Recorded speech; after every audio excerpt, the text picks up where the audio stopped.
Welcome back to our 4th edition.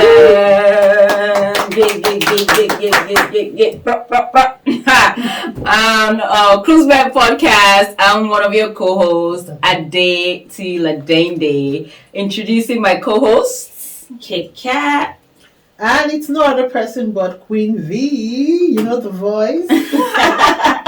And of course, one of ours, Miss Deb. She is MIA at the moment. But don't worry. She'll be back soon. She had to go to Africa for a bit. You know what I'm saying? She'll be back soon, all right? With some goodies. Yep. Oh, goodness. We hope you guys are really enjoying our conversations. Don't forget, if you are, put it in the comments below. We want to enjoy what you guys are enjoying. We want to take back from what you guys are taking. Let us know if we're, having the right topics, if we're saying the right things or the wrong things. Let us know so we can be better. Yes. That's very true. So remember, go to our YouTube link, fill out our forms, send us your comments, your questions. If you want to be a guest, visit our page to give you more information and our sponsorship packages. Yeah. And remember to follow us on Instagram so you won't miss anything because we put all the updates there. Go subscribe to our YouTube channel, please, Cruiseweb Podcast. And then you can catch us on iHeartRadio, Google Podcasts, Apple Podcasts, Spotify, Amazon Music, Radio Public. It's a lot, so I haven't memorized it yet. Bear with me. Yes, it is a lot. Just make sure if you want to listen to podcasts while you're driving, whichever one you're familiar with, just click on it. All the links are there on the YouTube. And of course, for those who just want to watch on YouTube, here we are. Don't forget to subscribe and click that share button. All right. So today's topic is quite sensitive, and it's like our last session, right? Where a lot of people go through it, but they don't say anything because they don't want to look down upon. They don't want to be looked down upon, and it's something that you'll be shy about to actually speak about. It's going to be maybe being the only girl in the home, and having uncles or having brothers. And at times, maybe you're in a home where your family, your parents have passed away, and then your aunties or the uncles are the ones taking care of you, and you're being abused. You're being abused, you're being taken advantage of. We know a lot of people, especially those who are in a home where they have a stepfather or a stepmother, and it's most oftentimes the stepmothers, who did not come with children, or actually do come with children and prefers theirs to the children that they met in the home. So we know that a lot of this are happening in our society, and we decide that, let's talk about it. And of course, our co-host Queen V also has a first-hand experience with this topic, so we would like her to, elaborate. Okay, so some of our topics come from true life stories, what our friends have discussed, what the people in the public have discussed. So I'm sure I was saying something about this topic, and we thought it would be a good thing for other people to hear us out, listen to what has happened. So I have an experience, and at the age of 11, puberty just started. I just started having, breasts, so I just started growing. And my auntie, first of all, she first accused me of sleeping with my elder brothers. And two of them. And I think then I was even 10 or so. And I didn't know where this was going. And then they reported to my dad. They said, they saw us sleeping. You know how when kids play and everybody is, maybe everybody sleeps. And then she said, they were fiddling with me. And this was what happened. They would go to my brothers and tell them, then I'll call my brother's name, Uche and Gabriel. They'll go to Uche and Gabriel and tell them and say, Irene has accepted that you guys are sleeping with her. And then they'll come to me and tell me that, I have accepted that Uche and Gabriel are sleeping with me. And, she was going back and forth and doing it until I don't like being beaten, trust me, until we agreed And then they took us to our daddy. And when they said, we said yes. But we didn't know that that was the beginning of the trouble. Wow. Now, this is me at the age of 11. And it was my father this time. And, you know, the same auntie came and said, I was sleeping with my father. She's every time this I was in primary 6. So imagine primary 6 in Nigeria. So you're 10 or 11 years old. And then my father, they stopped me from seeing my father. Yes, I was raised by my stepmom. My own mom wasn't in the house, and this auntie is my stepmom's sister. Cousin, right? Really. Not sister, she's our cousin.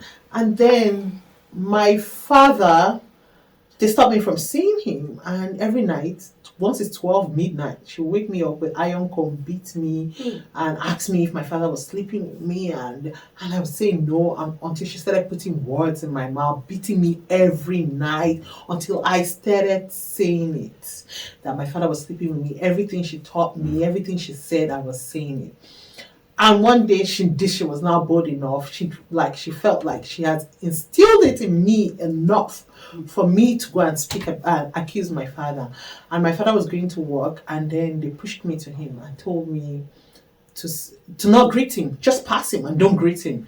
And I passed my father and I didn't greet him. And my father looked at me and like, have you seen me this morning? You know how African dads are. They love you to greet them. Have you seen me this morning? And I was shaking, and I looked at my auntie, and she looked at me back. And the word they asked me to say is, why will I greet you when you have been fucking me around? I can never forget that word. I'm 42 years old, and I still have that word as clear as it is in my head. Why will I greet you? And my father looked at me and said, what did you just say? And I said, why will I greet you when you've been fucking me around? I didn't even know what was fuck. It's not like kids of nowadays who are 10 and 11 and they know what was fuck. At that time, we didn't know. And my father beat me until I started throwing up. And they asked me to run to my father's brother's house. And there I went to. I ran to my father's brother's house, and they started asking me. Yes, my father is sleeping with me. Everything they've told me for the past 3 months, I was saying it. My father's friend had an American wife. And the American wife took me out and bought me good things. I'm still a child, remember that. Yeah. Ice cream is still something that will make me say the truth. Good things will still make me say the truth. And she took me, bought me things, and told me, and said, is your father sleeping with you? We were on and on for this, and I was saying the same thing my auntie said. And at this point, I looked at her and said, if I tell you the truth, will I live in your house? I don't want to go back to my father's house. And she said, yes, you will live in my house. I have a room for you. And at that point, I told her my father has never touched me. Girlfriends, this woman didn't believe me because of the way I have been saying it. She did not believe me. And they resorted to go check if they thought about how to find the truth. They didn't believe me. My father was busy there saying, I never slept with my daughter. This girl is my daughter. I did not. But remember, this is an 11-year-old girl saying that. And then they checked. The God that saved my father was that I was still a virgin. They took me to the doctor and they saw that no man had opened my leg. That was what saved my father. Imagine I was snooping around with maybe somebody around the house and I lost my virginity. My father would be done because I said it so well. But you know what happened? When I now actually started being abused in the house, I could never see it. Wow. Yeah. I believe from our last episode, that's some things that we deal with when we're young that plays itself out when we get older. That we don't even think it has any connection. Yes. But truly it does. Very, very painful to hear.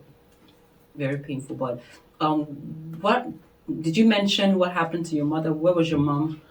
My mom, I heard she left me when I was 6 months. I never saw her in life. I don't know what transpires between parents. I didn't take anything personal either of them. My mom was very young when she was with my dad, so I don't know what happened. but I don't think my mother ever heard it till she died. Oh, she passed. And I never was able to speak about my abuse Mm. until I was 30 something years old. I never told anybody that I was being abused in the house by two uncles. Mm. Every night they would come and finger me, and I couldn't say it because who's going to believe you? You already accused your father. Yeah. And these uncles, they were from your dad's side? No, my or stepmom's side. Yeah. So, I'm sorry. Mhm. Yeah. For men and women going into a relationship, that another child is present Mhm. from your spouse. If you know you cannot deal with someone else's child, then a relationship with children is not for you. Because I see this, in our movies, and it's something that's very prevalent where because this child is not your blood, you feel you can treat them anyhow.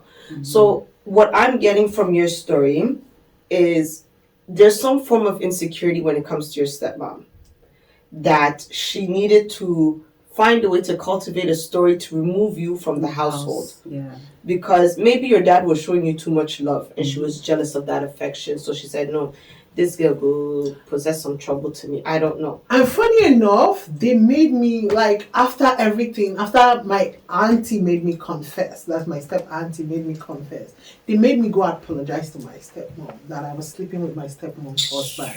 And I went and I told her and said, Mom, I'm sorry that I was sleeping with your husband. And she hugged me and she was crying too because she was a victim. So she didn't know. She didn't know. She was a victim too. And she held me and she was like, it's okay. So it's her family that has a problem. Yeah. Okay, I take back the insecurity comment. Yeah. It's her family that was insecure. Yeah. So That's very disgusting. So she was a victim, so I apologized. So, like you said, like with our other podcast before this one, Yeah. there's so many things that happen to us and people will never know. So when I was leaving my ex, a lot of people were like, oh, you just have to prove him wrong. If he says you're cheating, just prove him wrong. You don't have to prove nothing Friend, to you know where nobody. I'm coming from? You don't know where I'm coming from. Don't have to prove nothing to nobody. You don't have to prove nothing to nobody. Even the especially- uncles, like thinking of the uncles coming to you at night and Yeah. doing all that stuff. I like, became a sex toy. Yeah. that's ridiculous. Like this, And that's what happens to. like I have a daughter. Mhm. So at times I get very weary of entering relationships and bringing men around because I don't ever want to be put in a position that I have to deal with somebody. I don't ever want to have to think of her being abused by like another Your partner, person. yeah. Because I don't think any amount of force could keep me away from doing something to that individual. Yeah. How do you get aroused by a child? Mental. Like, Mental health. Mhm. And there's so many of them. I think even mental health is giving them a scapegoat. Yeah.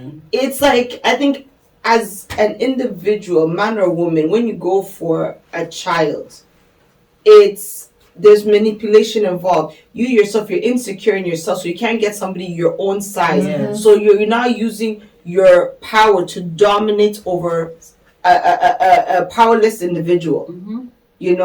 And then it's things like this that make it harder for men and women who have been abused sexually, especially, to come out and say this is what's going on. Because when it's so close to home, Yeah. like you said, who's gonna believe me? Nobody. Even if all that stuff before never happened and you just came out and said it, many won't believe you. Mm-hmm.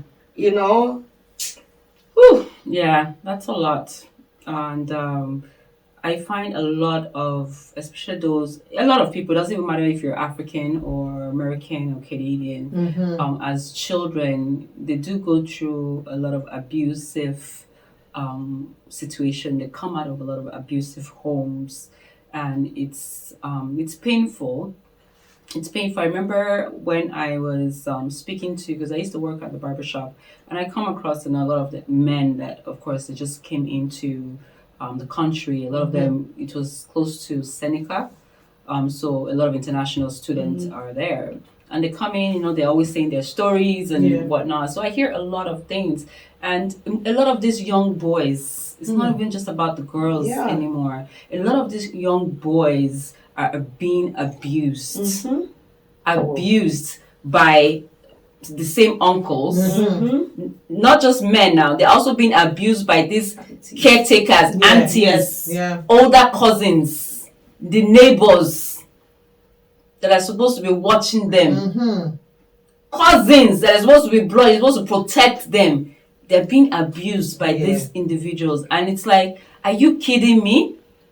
We always look at, the girls. And we neglect the boys that are also being abused. And you wonder why a lot of them are the way they are right now. Wow. No, it's very true. I've sat in conversations with grown men who, when they speak on it like it's a joke. Oh, yes, that was our nanny. She would call me at that time. I think one of them said he was about 9-10 years old, where the woman that was supposed to be taking care of him kind of called him into the room, pulled out his dick, and I said, okay, as a woman at my age right now, what is that little kid's prick going to do? There's a lot of women people. So it's very disheartening, because to me it's like, so are you starving that much that you went for the little boy? But when these men are talking about it, they talk about it like, oh, it's whatever, Yes. But then I'm just sitting there like,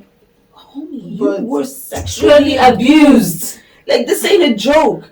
This is probably why in some of your cases you're so promiscuous, because you started, somebody violated you. Yes. You don't know how to process it properly, but you just, come on, knock now. Older woman. No, You've just said exactly what it is. That is what caused a lot of these young guys to be the way they are now. They think it's okay. It has been happening from generations to generations. Nothing is being done. People are not speaking. It's just maybe in the past 2 years or 3 years that you can actually see some institutions are coming out and speaking.